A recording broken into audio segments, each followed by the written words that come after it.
Alright, so I'm in mission 5 of reduction, and I want to give you some notes on the ceiling here. So I begin in a low ceiling environment. You can see I'm telling the player that I've artificially removed the ceiling so he can see. And then there's a near wall issue. See, and what I've done is I've placed a couple of bench props there, and it doesn't. There's still a bit of a fourth wall issue there, but because this is a non-combat area, I don't really care as much. If there were aliens attacking, that sort of thing, I don't think that this would be valid. I'd have to do more to block the player. But again, non-combat, not as important. Player's going to run out here. Now obviously this is a high ceiling environment, and in a lot of cases I just don't care about the fourth wall because again there's no combat. This prop takes care of itself. These kind of props, there's no fourth wall issue at all. There's a fourth wall issue here, but not concerned. So let's go up into the ceiling.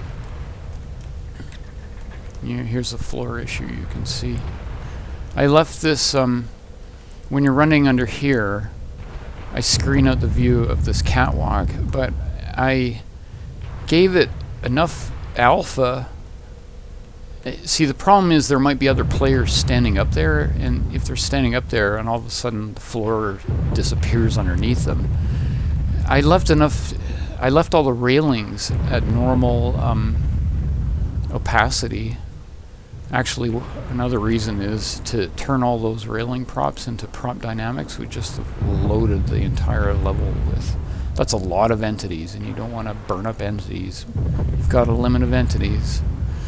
So anyway, so I've left enough non-transparency to tell any player who's standing on that catwalk that I'm still standing on a catwalk, but I take away enough of it so that the guy who's running around below gets to see his own character.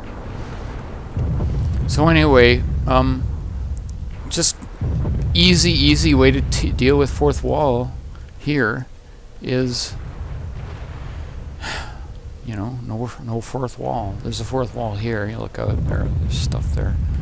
But so I used that cookie technique to try to give a sense of the height of this environment. Basically, there's a giant, here's a fourth wall technique. I use windows to deal with the fourth wall here, and just don't bother with it here, or near a wall. Anyway, I built a huge cookie over this chamber here in particular, and it simply is just a rough, it's a no-draw version of what the roof of an old-fashioned railway terminal would look like. It's a big arched roof with a lot of gaps for skylights, and deliberately made so that the light environment, which represents the sun, it's supposed to be kind of an early morning sun that's slanting in through the windows of this huge structure, you know. So that's a technique, and just by doing that, I give a sense of what's overhead, what's over the player's head, you know. And of course, these skinny props are great because you don't have to worry about, you know, player's not gonna. If player stops there, they're gonna go like that, you know, that kind of thing. They're gonna take care of their own view. So anyway, so this is example of use of the ceiling.